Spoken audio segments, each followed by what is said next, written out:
Well, good morning, everybody. All right, I want to give you a quick follow-up on my little thumbnail experiment I did on Wednesday.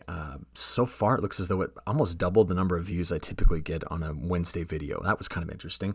I won't do that again. I do not like hyping weather systems. I find that it makes people quite anxious, and that's not the goal of these videos. The goal of these videos is to educate and to show you what we know and what we don't know, and I don't like doing that. But we'll work on some of those thumbnails just to get, I think, just to get the content in front of a few more people. It was interesting. I had a lady last week while you're staring at this satellite image showing the sunset last night here across the east. I had a lady last week say when she watches my videos, she gets a bit anxious when she sees this many tabs open across the top, and I understand that. So I do that because I try to cover the country, the world, and there's a lot to discuss. And in today's video, this is what we're going to do. We're going to break down this big storm system. We're going to talk about each component and the time period over which it's expected to impact different sections of the U.S. I'm going to show you the subsequent systems that are following it and kind of the importance this is on the total water situation of the United States here in early spring. I then have at the very end of this some new long-range content from the CFSV2 model. It's not a model I typically trust, but it's one we're going to look at. And we're going to finish up with some global stuff and a bit more on South America. There was a very important trend in South America's precipitation pattern through the end of March and beginning of April. But yesterday, this was interesting. Look at the deeper convection here. I mean, that is kind of a first glimpse at what this satellite imagery will look like in summer. So we're going to keep an eye on more of that. But what I'm interested in is the load that's moving through here and this. I want you to watch this cloud field I just kind of highlighted down here, because as I rock this forward, it's moving fast. And what that is, that piece of a high-level cloud, this is the subtropical jet trying to return. Now, is it going to be able to deliver moisture to the very dry parts of Mexico, New Mexico, Texas, Oklahoma? No, it's not. It's going to set the system up later. But I have not seen good, strong subtropical jet stream flow in a long time. Now, as the system came over to the west, it has dumped quite a bit of snow. Just over the last 72 hours, we've had 2 to 3 feet of snow in the Sierra Nevada mountains, good snows in the Cascades, even in the interior mountains, And we are expecting more to push across the Colorado Basin later on today. But I want to give you a quick update. I always do this on Friday of this snow situation out west. And this is really important in the month of March to look at this. So lately, we have seen some improvement down here, major improvement. That was a week ago. In fact, look at this. See this little spot right here? Let me just take you back to March 1st. So that went from 7%, 16%, 9%. No, that's 0. Excuse me. I need to focus a little bit better here. And now we've got these areas. If we go up to yesterday's data, 81, 53, 11, and some of these places down here even farther more. This is critical to build up this snow down here because most of the rest of our western mountain chains are above 80%, and many of them are well above that. And I just want to keep thinking through this and just show you the Sierra Nevada. So we're going to start in the northern Sierra. So we're going to look at these stations. And right now we're at 46 inches, now 46.1 inches. Now this is not depth of snow. This is liquid equivalent, so total water year. We're looking at total amount of water, and it's great to see that. We're above it. Let's go a little farther to the south into the San Joaquin. We're a bit below average, but we've made some improvements. So we're about 2/3 of the way there, about 3/4 of the way there, to the average. And then finally down into the Tulare Basin, they're sitting at about almost 95% of where they should be in terms of that water that's been in this basin. And what's interesting about that is you can go to the California Data Exchange Center and look at their water resources page and go into the reservoirs. Now, this is a long page. You can look at any reservoir you want, see its capacity, see its percent of capacity. But, okay, just close your eyes because I'm going to scroll pretty quickly here. I'll take you all the way to the bottom and just give you the number. 28.1 million acre feet, which is 113% of historical average. And this recent addition is absolutely critical to that area. And the Colorado Basin, which will be getting more snow soon, is currently sitting, we find it right there, at about 82%, 83% of the 30-year average. And with some of the snow coming in, we're going to be pushing our way toward closer to average as we go forward. So this is where the storm system started, so I wanted to kind of give you the latest updates and let you know there's still more snow coming into the west over the next 10 days. Cascades, Northern Rockies, these mountain chains here that the Rockies has extended to British Columbia. This is the headwaters of the Columbia River, which is critical for the Columbia Basin here. And then take a look, more in Northern California, more coming into the Sierra Nevada, and even more snow for parts of Arizona. Now I'm going to talk about these two events, one here and one here, in just a few moments when we come to the Midwest. But the Central Plains would kind of be next on my path going from west to east. And there's a broad area in through here that we do have numerous shades of color that represent wind, something with wind, be it red flag warnings, which extend from Texas all the way to Iowa and Illinois. We have high wind advisories. That's what you see here. There's high wind watches, warnings. We have a winter storm watch that's to the north here. This is not blizzard. This is a high wind warning up here to the north as well. And this system that's coming out is going to be able to produce incredibly strong winds. Now, the winds I'll be honest, most concerned about are where we've been so dry as of late, down here in this section of New Mexico into this part of Texas. And that is where we have extending out of there through Oklahoma into parts of Kansas. We've got today's extreme fire risk across a broad area. So this is why those red flag warnings covered this entire region. These winds are going to be very strong. This is just through Sunday midday. We're using the high-res NAM, and I've overlaid some numbers to tell you what these maximum cumulative wind gusts could look like. Now, these are not thunderstorm-based. These are based on kind of the synoptic scale wind. So you note that coming into Oregon, for example, 50-plus mile-an-hour gusts. But coming out of New Mexico into Texas, 50, 60, I bet you there will be probably a few areas with 70-mile-an-hour gusts in this area. And we had good moisture here last week, remember that? But it's farther to the south that it's been so very, very dry. Of course, this extends over to my home state of Illinois throughout much of the eastern Corn Belt, eastern Great Lakes, even into the northeast. And even with some of the snow that's going through this area, we could get some very gusty winds, and I'll show you that snow in just a few moments. So, severe weather risk, we're finally to that now. Storm Prediction Center has enlarged the area over which it has a moderate risk. This would be of their kind of 6 different scales. Really, they only have 5 different categories for severe storm risk. This is a 4 out of 5. It's very high. It starts down here just north of Memphis, goes all the way through a big chunk of Illinois, Missouri, and Iowa. And that's what's interesting about how this system is going to go through is these storms aren't going to linger over areas tonight for like hours. All right, this is going to be a quick punch, and I want you to see what the major risks are. So on my website, I just download their shapefiles and make these maps. But if you go to the SPC website, Storm Prediction Center, they actually break it all down by hazard. Okay, Matt talked a bit about this yesterday. The tornado threat is quite high, I'd say today, from parts of western Kentucky, Tennessee, to the Boot Hill of Missouri, all the way up north to St. Louis. And this whole region needs to be prepared for the risk of these storms to rotate. The severe wind aspect of this comes into Iowa, more of Illinois, and Missouri. This is where we kind of targeted our strongest wind field. And the hail threat is highest where we have the supercell action on those possible rotating thunderstorms in this area. So please go to the SPC website and check this out. Now, day 2, they have that moderate risk down here. And this has been actually the day I've been more focused on for the risk of these tornadic storms just until yesterday when I saw the newest updates on what was going on tonight in this area. So if we come back to the SPC page, go over to day 2, the tornado threat is very high across a broad area down here tomorrow. And I'm going to show you the little secondary wave that's going to kick this off. Wind threat also expansive from Louisiana, Mississippi into Alabama. And the hail threat extends all the way from, here almost to, central parts of, Tennessee, maybe over toward Nashville. And then by the time we get out to day 3, we're going to push that, here's day 3, all the way to the East Coast. So from Florida all the way up to Washington, this part of the Mid-Atlantic.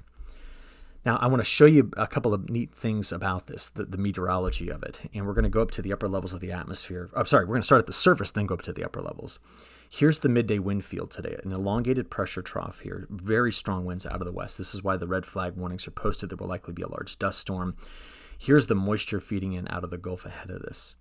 But I want to step you up in the atmosphere to 500 millibars, which is where we look for divergence in the atmosphere. That helps to initiate lift.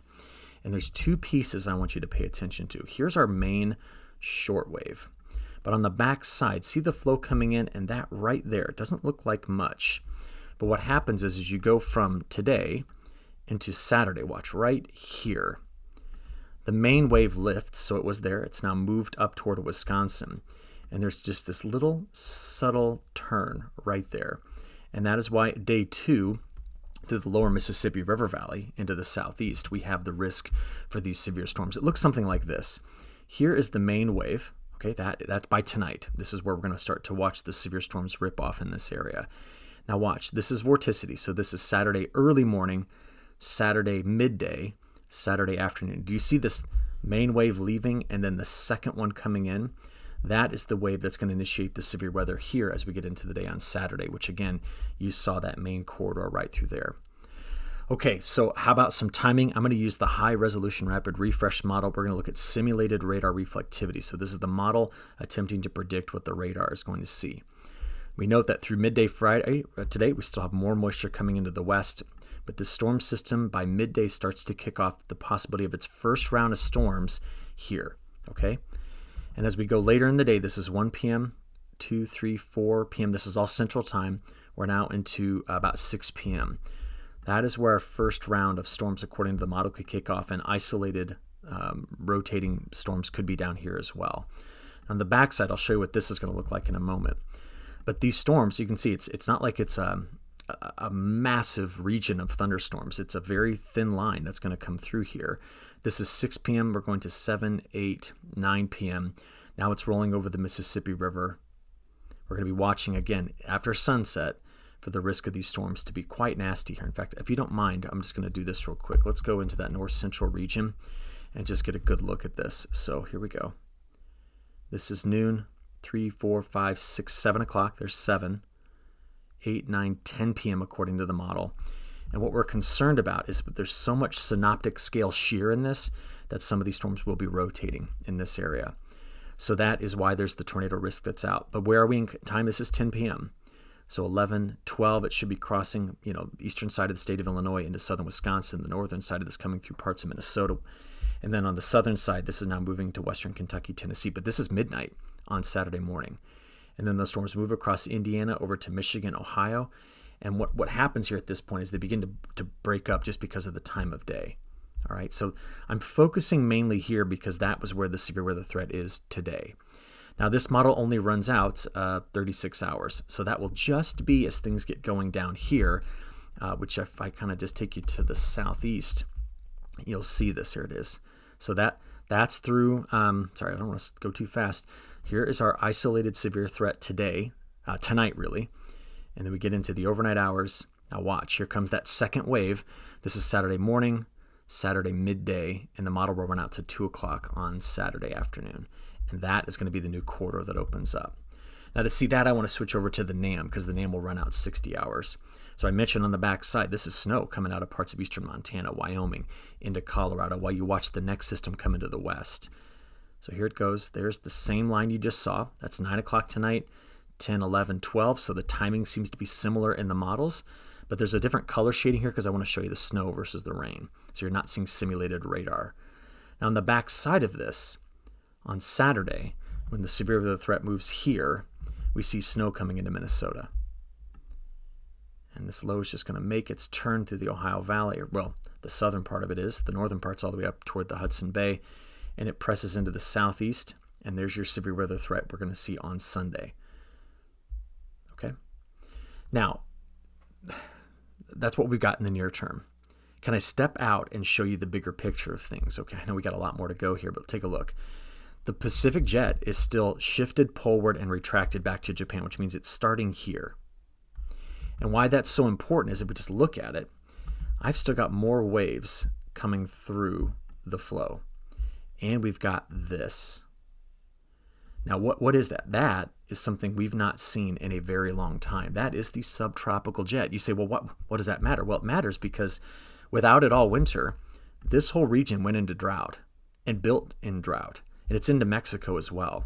And it's only been since that's returned that we've gotten moisture into Southern California or Arizona. I'm just highlighting Arizona because of how wet it's been as of late. Had it been there all winter, I would not be talking about the worry of this drought surviving spring. This is not a full-blown subtropical jet piece, but it's there. And I want to show you the difference. So this is the jet stream level winds when you look at all of winter, December 1 all the way till yesterday, a couple days ago.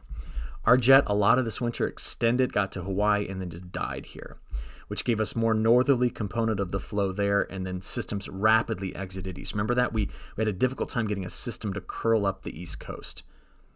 Now I want to show you a year ago. A year ago, look how much faster the winds were here. Notice that the winds didn't dive into the central United States last year, which is why we didn't have a cold winter. That's the subtropical jet. And if you go back and forth, look right in through here specifically. This year, this winter, last winter. And those differences, while they may seem subtle to just an untrained eye, were huge for what it meant. And when you look at the anomalous winds at the jet stream level this winter, there it is. Most of the time it peeled off, and our subtropical jet was so weak that the anomalous winds looked as though they came out of the east. And that's what drove this in. And the consequence of driving this in for most of winter was this. That was a whole lot of dry air that we pushed all the way into the southeast. And this was very dry. You're looking at precipitable water. So these are the negative numbers. I know that color may be, that's dry. That's where that drought built. So this is why this is so important. And you say, well, what did it do to the temperatures? For most of winter, we drove a lot of cold air into this region while it was so mild down here. Multiple shots at really, really cold air. And what it did was it froze the soil effectively for most of winter, trapping in fall's drought into this area. And that's the current 100 centimeter soil moisture percentile, still showing the importance of multiple big storm systems in spring to soak in here under warmer conditions in the soil. That is the narrative. This is what we're watching right now and its importance for this growing season. And that was why, yet again, this winter. Now, last winter we didn't have snow because it was so mild. This winter it was so cold and dry.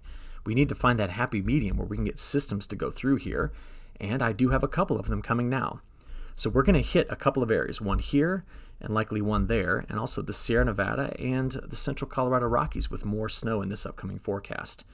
So here it is finally. GFS left, European right. Playing it forward, we've already dissected this system. There it is.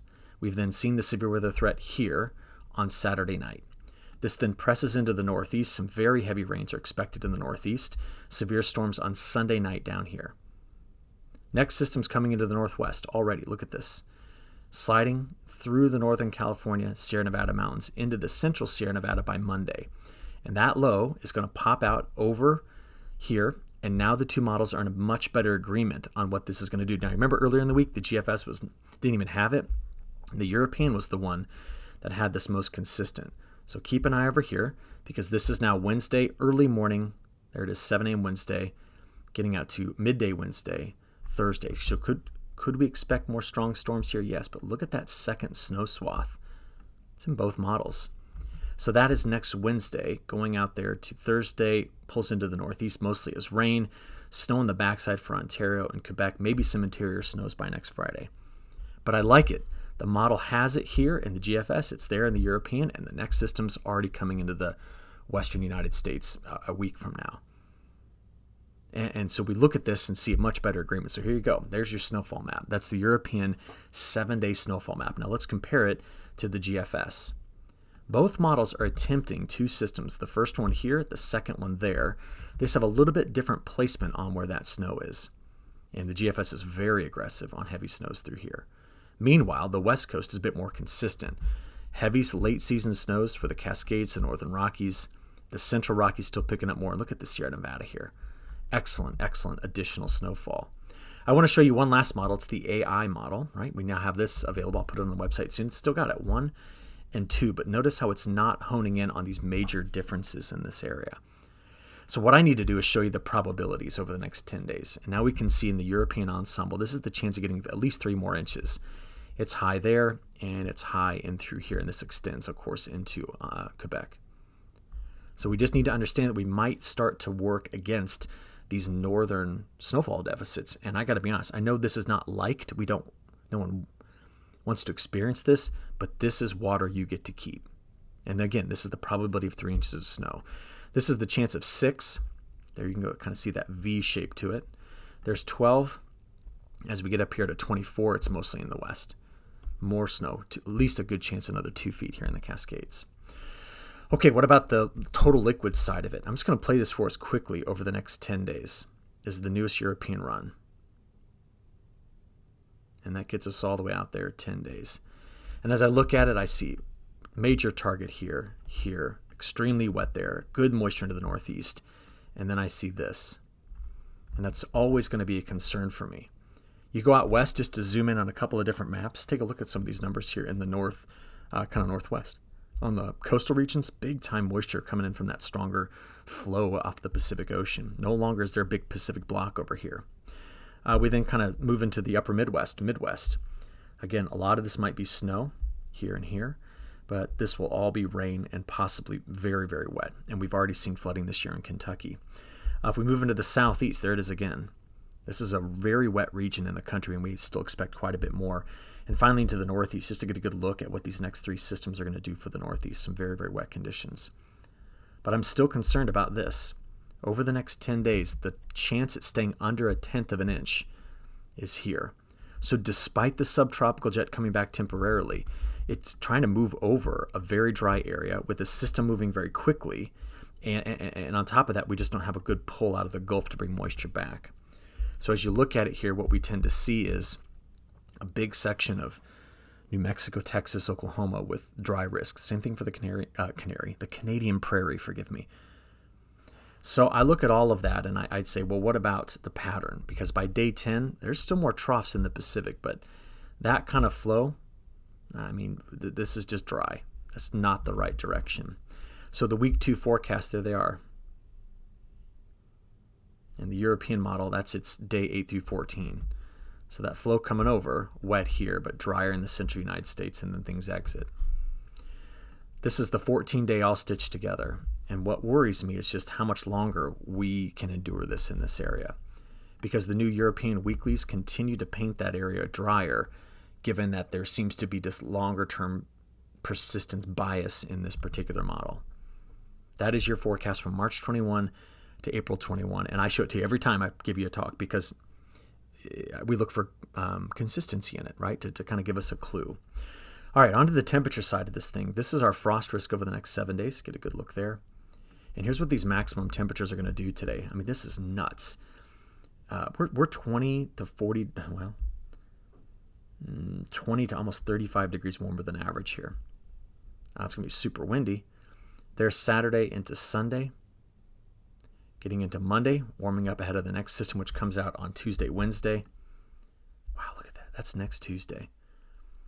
And here's next Wednesday. Big cool down behind it for the central U.S. If there's a place that stays cooler longer, it's the West Coast. So if we look at our matrix here, I just want to make a point. Do you remember earlier in the month people were kind of talking a lot about the sudden stratospheric warming event? And I said it's got to connect. It's got to connect with the troposphere. And we didn't see that. So we do notice over the next 5 days, yeah, we're cooler here, but that's not related to the polar vortex. See it in all three models? Day 5 through 10, still cooler in the west, but mild. And the new day 10 through 15, which gets us all the way to March 29th, very mild in all three models. But we still see the European weeklies doing this. This is that last week of March when I just told you it was quite mild here, cool still in the west. This is what it does in the first week of April. And I can't ignore what's coming in here. This might be snow feedback. We expect this to be warm because of how dry it is down here, but just take a look at this cooler risk that's kind of pulling into the eastern half of the country by the time we start that first week of April. All right, so where do we finish? Let's just capture a couple of ideas about bigger things. Our La Nina is just dying fast. This is very, very warm water here.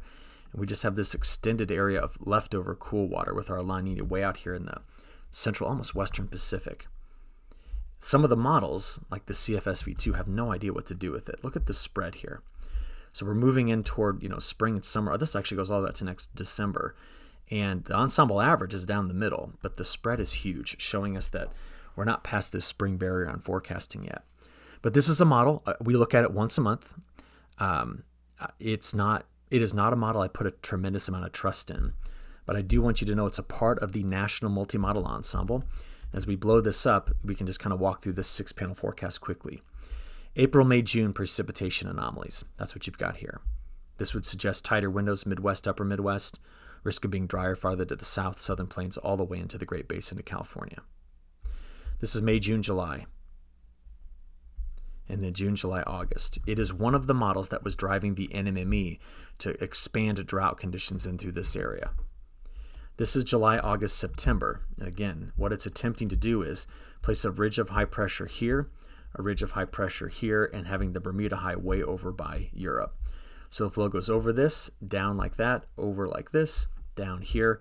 So that's why we might possibly see the cooler, maybe even at times wetter conditions in the west with this. August, September, October. That would be hurricane season. Model doesn't have much of a hurricane season right now in September, October, November. Now we just walk through it. We look at it. It's a piece of information, but I don't want to give it too much credit. Does it match up with other things? Sure, but we have to get through the beginning of April before we can look at any of this. So finally, this is the global outlook over the next 10 days in terms of temperature anomalies. I just wanted to point out how mild we are, moving from this part of, Eastern Europe into Western Russia and these other, major countries here. I mean, just take a look at and then look at Siberia. I mean, this is shorts and t-shirt weather in Siberia. Precipitation-wise, major influx of moisture coming into Australia. We see quite a bit of wetter weather coming into western sides of Europe. You can see the U.S., and we go down to South America here. Drier, Argentina. Drier throughout parts of our growing areas to the north. But this is an area that we have to keep our eye on. Over the last 30 days, we've gone very dry here. And the forecast models try to keep that drier for the next 10 days. But what they're doing here's the 10-day outlook, is as you get out there into week 2, they continue to put down moisture into this area as this front slides farther to the north. What I'm concerned about is this. This is a forecast produced on the 9th. So this was back at the beginning of the week. And I showed it to you on Monday. And I said, wow, the models are trying to bring in water, a lot of it, rainfall, into this area, which has been so dry. Very, very wet. Drier here. But I called it into question, and I want to show you this. Just in 1 week, this is the trend. Now you watch right here as I click this, okay? These anomalies have now been halved. So it's trended drier in this area and back toward normal moisture here. That trend we have to watch all weekend, because if it continues, it'll come back to the risk of being drier in this area by the time we get into April. And that'll be a major story when we think about the Safrinha corn. About 15% of the acres are over here. Most of it's in Mato Grosso. I'm not talking about that. I'm talking about here. So that's all I got. Thank you for hanging on this week, and be safe today, okay? We'll talk soon. Thanks.